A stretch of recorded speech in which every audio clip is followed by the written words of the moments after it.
Snow fell in soft whispers over the quiet New York street, turning everything into a winter painting. Inside a small apartment above a flower shop, Naomi Pierce wrapped a single present, a scarf she had knitted herself. Her hands trembled slightly as she tied the bow. The invitation had said, "Family only." But when she called her fiancé's mother, Mrs. Whitmore, to ask what she could bring to Christmas dinner, the response had been sharp enough to sting. "Don't come, Naomi. You'll embarrass us." Naomi had stood frozen on the call, her heart breaking slowly. Mrs. Whitmore hadn't bothered to explain. She didn't have to. Naomi had heard the tone 1,000 times before, the polite cruelty of high society toward those who didn't fit their picture-perfect frame. Naomi was black, raised by a single mother who worked as a nurse. She'd fallen in love with Daniel Whitmore, a white billionaire's son who had the softest heart she'd ever known. He loved her art, her laughter, her realness. But his family? They only loved their reflection. Christmas Eve arrived like an unwanted memory. Naomi placed Daniel's gift, an engraved watch, back on the table and sighed. "He'll be surrounded by lights, music, and people who don't even see me as one of them," she whispered. Her phone buzzed. A text from Daniel. "Leaving for my parents. You sure you don't want to come?" She hesitated. Her fingers hovered. Then she typed. "Your mom asked me not to." "It's okay. Have fun." She put down the phone and tried not to cry. Across town, the Whitmore mansion glowed with gold lights and expensive joy. Guests sipped champagne near the 20-foot Christmas tree. Mrs. Whitmore floated through the crowd, perfect in pearls. Daniel, however, wasn't smiling.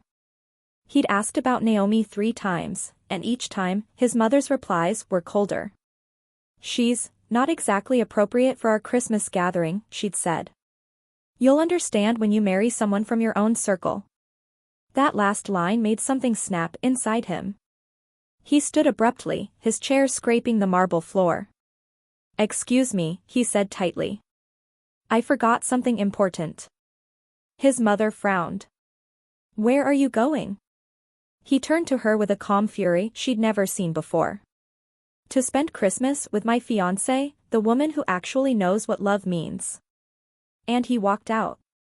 Meanwhile, Naomi was watching Home Alone reruns, pretending to laugh at parts she'd memorized years ago. A knock sounded at her door. She froze. Who would visit her on Christmas Eve? When she opened it, snow gusted in, and there stood Daniel, breathless, cheeks pink from the cold, holding 2 paper cups of hot cocoa. "Daniel," she whispered, stunned. He smiled, shaking the snow from his hair. "You didn't really think I'd celebrate Christmas without you, did you?" Her eyes filled with tears. "But your family." He stepped closer, voice soft but firm. "My family is wherever you are." He set down the cocoa, pulled her close, and kissed her forehead. "You were knitting when I called earlier, weren't you?" She laughed through tears. "You know me too well." "Then I'll make a deal," he said. "You bring that beautiful scarf, and we'll go somewhere we belong." She blinked. "Where?" He grinned. "You'll see." An hour later, the two of them stood in a homeless shelter downtown, where volunteers were serving dinner to families who had nowhere else to go. Naomi recognized the place, it was the same shelter she'd helped fund with her art sales last year. Daniel smiled at her surprise. "You always said Christmas should be about giving, not showing off." "I called ahead, they said they'd love to have us help tonight." Her heart swelled. They served meals, passed out blankets, laughed with children. Naomi's scarf kept a little girl warm that night. And when she sang softly during cleanup, the entire room went silent, listening to the warmth in her voice that money could never buy. Daniel watched her, eyes soft with love and pride. "She's the most beautiful soul I've ever known," he whispered to a volunteer. The woman smiled knowingly. "Then you'd better not lose her." At midnight, snow began to fall heavier. Daniel took Naomi's hand and led her outside. In the glow of streetlights, he knelt down, right there on the snowy sidewalk, and pulled out a small box. "Naomi Pierce," he said, voice trembling with emotion, "I'm done pretending I care what anyone thinks. You are my home, my peace, my forever. Will you marry me, on our terms?" Naomi covered her mouth, tears streaming down her cheeks. "Yes," she whispered.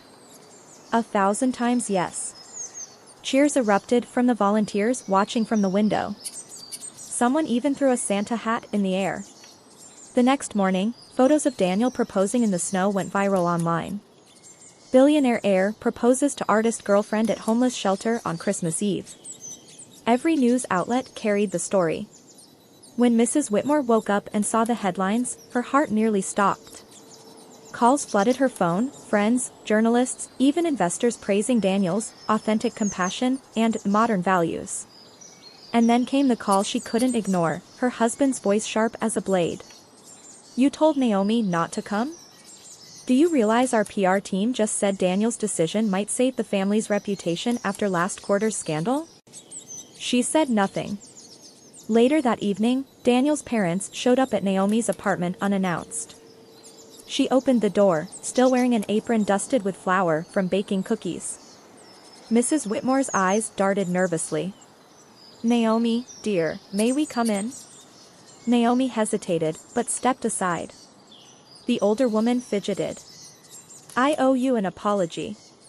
I was wrong about you. I was protecting my family's image, but I see now, you are exactly what Daniel needs." Naomi met her gaze, her tone gentle but steady. "I never wanted your approval, Mrs. Whitmore. Just respect." Mrs. Whitmore swallowed, humbled. "You have that. And, if you'll have us, we'd like to join you for Christmas dinner." Naomi smiled faintly. "You're just in time. I made sweet potato pie." That evening, laughter filled the small apartment. Daniel's father helped with dishes. Mrs. Whitmore actually smiled when Naomi teased her about almost burning the biscuits. And when everyone gathered around the tree, Daniel wrapped his arm around Naomi's waist. "You know," he whispered, "next year, let's host Christmas here again." Naomi looked around, the mismatched plates, the warmth, the music, the smell of cinnamon. She smiled. "As long as it's real, I'm in." He kissed her hand. "Always." Outside, snow kept falling softly against the window. Inside, hearts that had been divided found warmth again. And for the first time, Mrs. Whitmore looked at Naomi not as an outsider, but as the daughter she wished she'd raised, strong, kind, and full of grace.